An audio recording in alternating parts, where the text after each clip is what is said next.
Okay, I'm on location. BestAutoDetailingTips.com. I'm working on a Bentley GTC. It is a convertible, badass car, opulence, elitist, call it whatever you want. Anyhow, this ivory colored leather is a nightmare. Fortunately, I detail this thing once a month, but this has actually gone 6 weeks. Woo, heaven forbid. But with that said, we will look at this leather on the seat, and I hope it is coming through, but it is dirty. This customer actually uses his convertible and puts it down, unlike most convertible owners. So it gets very dirty. But not only is this dirt, from just normal dirt, but it looks like he's got some transfer, what I call transfer from his jeans, because it's got like a bluish, blackish mark here. Usually I see this in the women's cars more on the light colored leather, and they'll get dye transfer. So I'm gonna test Lexol for all you haters out there. And once again, this consistency is gooey. It's soupy. It's like a gel. So if I was to just saturate this like a normal sprayer, it would just be a mess. So I'm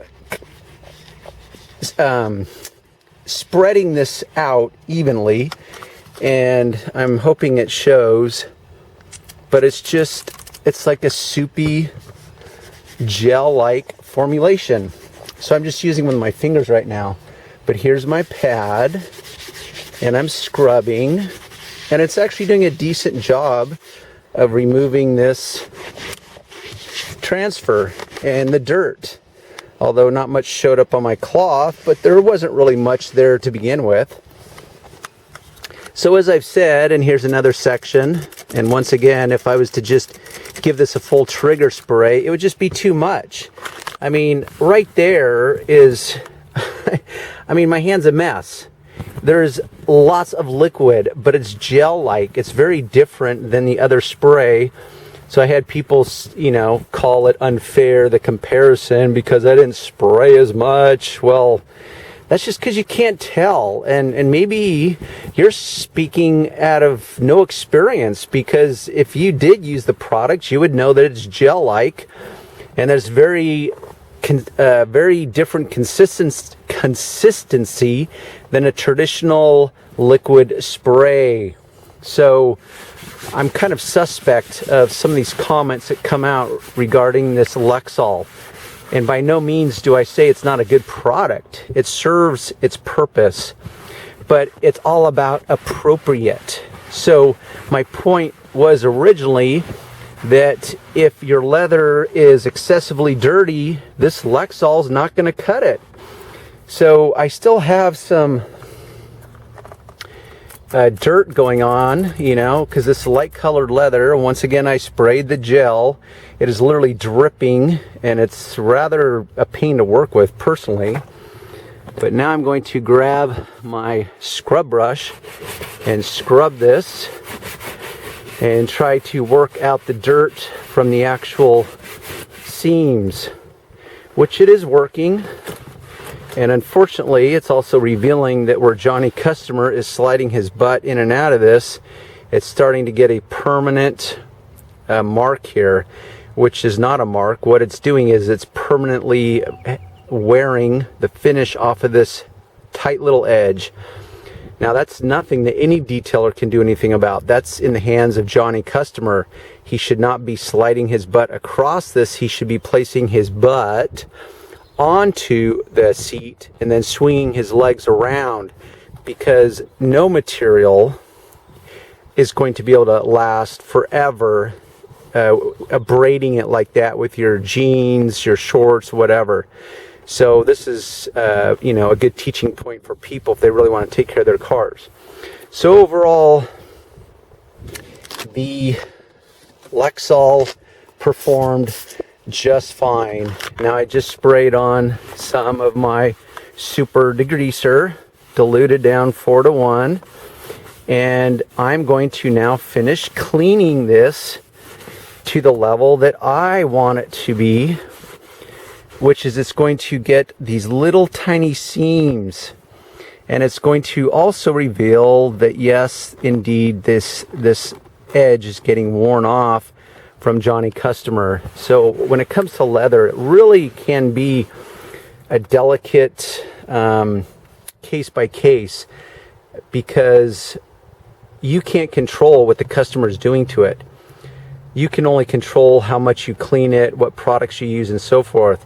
So sometimes, just like on car paint, you can polish a dark colored car to perfection, and suddenly it will reveal things that were not showing before, because now you've created a highly polished, shiny surface that reveals certain blemishes even more if the polishing and waxing did not remove them or hide them. And so customers will sometimes come out and say, oh wow, what's this from? It's like, well, that was always there, it's just that you couldn't see it through the dirt. Well, now when you clean leather, it's like, oh wow, what's up with that, Darren? And you'll notice, and I don't know if you are noticing, if it's going to show up, but when you get this, because now what is revealed along this edge is truly the bare leather, and when you get it wet, it darkens up. But as it begins to dry, it lightens up, which is the good news. So this will become less and less visible. It will diminish as it dries completely. So I think my original point was, is it's a case by case. So as you're cleaning leather, you will have to always test the product in what's called an inconspicuous or hidden area, maybe down here, somewhere where you know it's leather, because often in cars, now this is a Bentley, it's a $200,000 car, I know that this side bolster's leather, just like the seating surfaces are leather. Typically on cars, only the seating surfaces, or what they call leather appointed surfaces, will be leather. The rest will be a synthetic, you can call it whatever you want, it's just synthetic. It will be made to look like leather, but it's not leather. So if you test it here, it may not be the same as testing it on the leather. So you need to find, you know, a like for like comparison when you're doing your initial test. Now this car has a nuance to it, which is it's got this under the leg rest bolster that goes out automatically, electrically. On the BMWs, you can do it manually on the 3 Series. On this car, you have a little gear or switch here that actually pushes it in and out. So once again, there's rules and there's always exceptions to the rule. So I'm going to continue cleaning this. In fact, I'm going to spray some Lexol in here. Use my scrub pad and clean. And yes, does it work? Yes, it works. Does it work as aggressively or as thoroughly as either the all-purpose cleaner or the Super-Degreaser? And the answer is no, it does not, because it's not an apples for apples comparison. But once again, my original point was that most people let their leather go too long, and traditional leather cleaners are just going to will prove to be ineffective because they're not strong enough to clean that level of dirt. So if you have to bump up the jam, yes, it's an obscure reference to a silly 80s song, you've got to figure out a more effective product than your traditional leather cleaners. So all you haters, go with Lexol. If you have brand new leather, you don't have to overthink it. Lexol will work just fine if you keep up on it from the get-go. But if you're like most people who allow dirt to accumulate for a year or two and then they decide they're going to do something about it, they may be disappointed by using a traditional leather cleaner that's not particularly aggressive. Okay, till next time. Okay, I'm going to blend this in with my Lexol moment. This is a common area you guys miss. Here we have the dead pedal on the left, brake pedal, gas pedal. Okay, if you look underneath here, and I'm hoping it shows, this is a common area where guys will miss. People get in the car and their feet kick this plate, or Johnny Mechanic maybe has worked on it and he'll mucky this up. So this is where you have to, once again, get down and look around. So I'm going to show that I'm going to spray some Lexol right across this and work in the gel, scrub it, and you can tell it's not breaking it down. I'm only hoping, because I can't see through the lens, that this is showing up. But you can still see that there's dirt, okay? Unacceptable. Even my all-purpose cleaner by Meguiar's, that I'm such a fan of, is not able to break it down. So therefore, I'm going to use my Super-Degreaser. And since I don't need to saturate everything, I'm just going to use it. I'm going to get it on my non-abrasive scrub pad, and I'm going to scrub this, and voila, it did exactly as I thought, which is it's breaking down. Okay, I hit my camera and it got interrupted. Anyhow, so it's breaking down the dirt, and now this is clean. There's some actual impressions that have been left. That's it's like embossing where it's been hit so hard that it's left a permanent mark. And as I just tap my fingernail in it, you can see how it kind of will make a mark, but then it dissipates. Well, these marks have been hit so hard that they're permanent, and now it creates a shadow. But now this is clean. Oh, there's a little mark here, if you see it right there. Sorry for the shaky hands. I'm in this really awkward position. So I'm just going to scrub. Boy, this is awkward.